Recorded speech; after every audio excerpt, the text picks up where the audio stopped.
Another way to gain discipline would be through devotion, surrender. Hmm? Good. Now, that devotion takes the form that not my will, but thy will be done. And when man fully appreciates and says, thy will be done,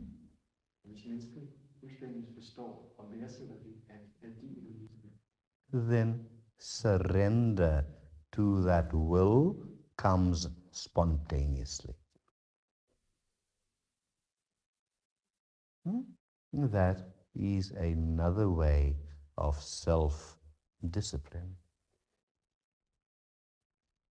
Because the emphasis or importance is not put upon our little self,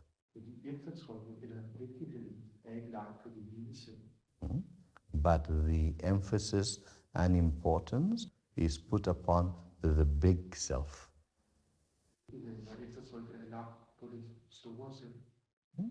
That is another way.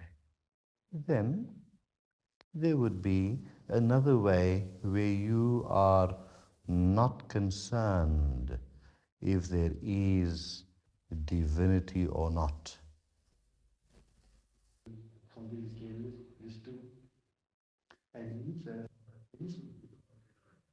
You are not concerned with all the various heavens that scriptures talk about. Your principle in life would be do good, be good.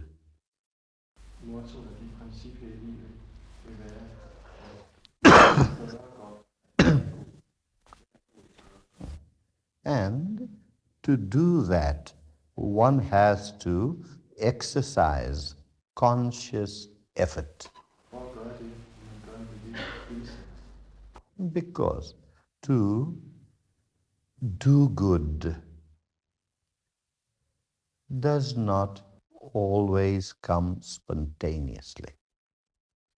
Because as we said before, that we are a product of conditioning.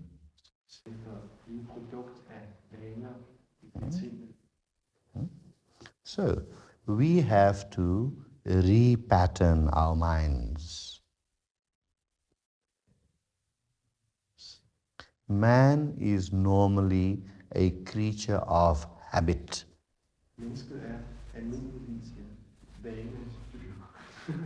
Yeah.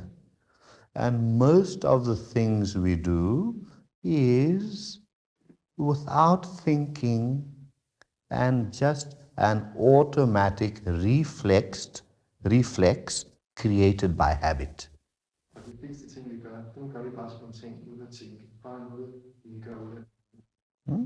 Now, these habits have to be changed.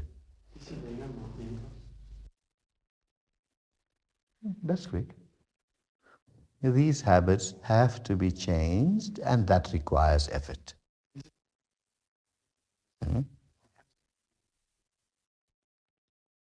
Good. Do we have to be? Because it's lunchtime.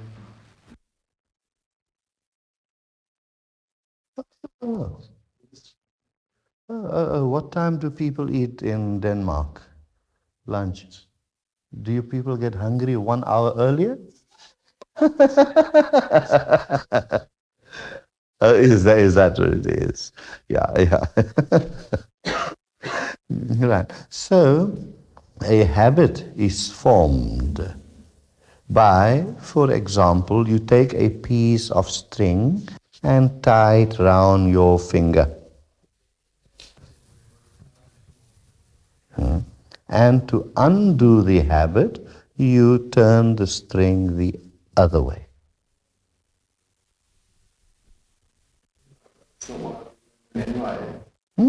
So, in doing good and being good, effort is required.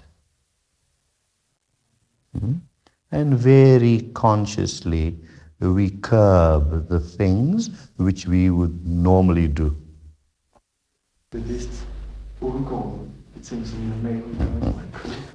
There is a Chinese proverb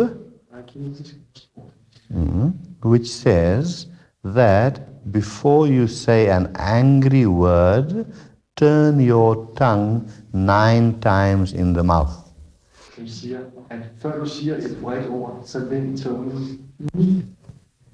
Yeah, because by the time you roll the tongue 9 times in the mouth, your anger is gone.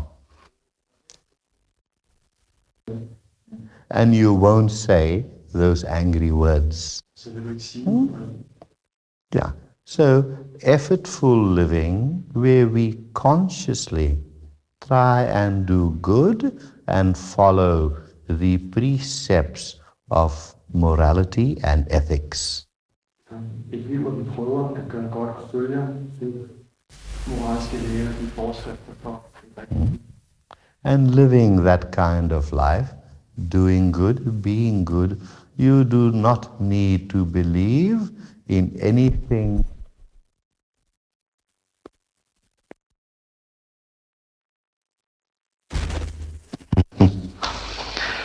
When we recognize our weaknesses, what should we do?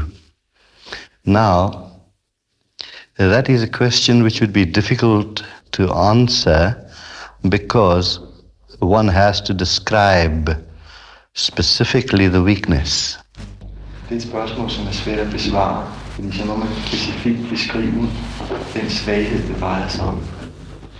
And by knowing the specific weakness, the specific method of overcoming the weakness can be given. Ved at kende den svaghed, så kan vi give den specifikke metode til at komme ud over den svaghed. It is like going to a doctor and saying, I am sick. Det er ligesom at gå til en doktor og så sige, jeg er syg.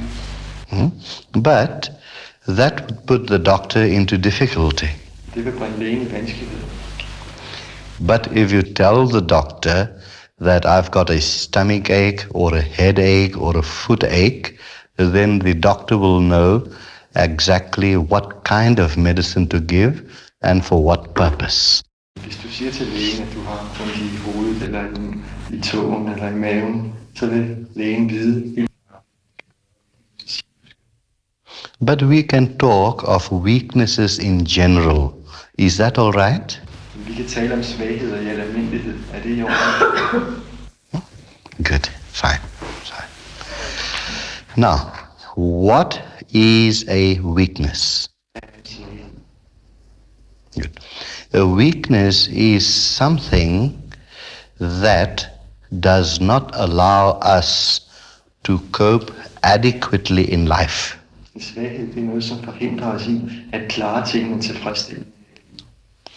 And when we cannot cope adequately in life, it means that our motor car, instead of running on 4 pistons, it is running on 3 pistons. Det vil sige, at hvis vi ikke kan klare tingene tilstrækkeligt, så kunne vi sammenligne det med, at bilen, som normalt har 4 cylinder, måske kun kører med 2 eller 3 cylinder.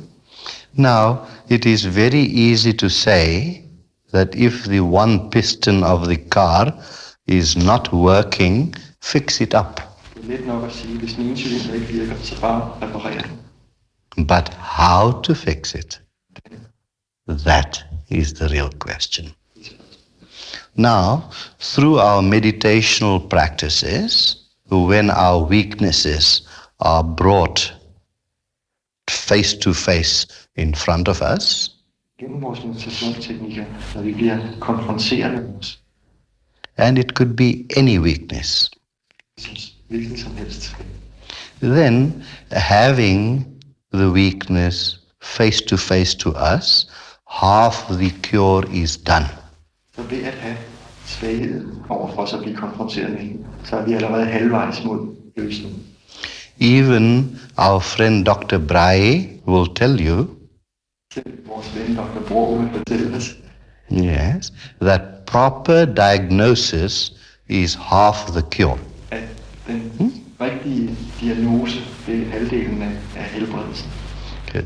So, being able to face our weakness honestly and sincerely, Så for virkelig at kunne løse ægte vores svagheder, we are halfway in the process of overcoming the weakness. så det er allerede virkelig at have diagnosen, så er vi halvvejs mod løsningen af svaghed. Now, it does require some courage to look at ourselves squarely in the mirror. Det kræver lidt mod at se sig selv direkte i øjnene. And meditational and spiritual practices give us the courage. Og meditation og åndelige øvelser giver os det mod. And that is the main purpose of meditation, Formålet med meditation.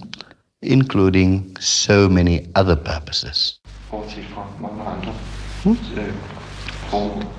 So, when we face the weakness, then immediately there is a cognition of the weakness, Når vi står over for svagheden, så er der direkte umiddelbart en erkendelse af det. that means that our minds have started acknowledging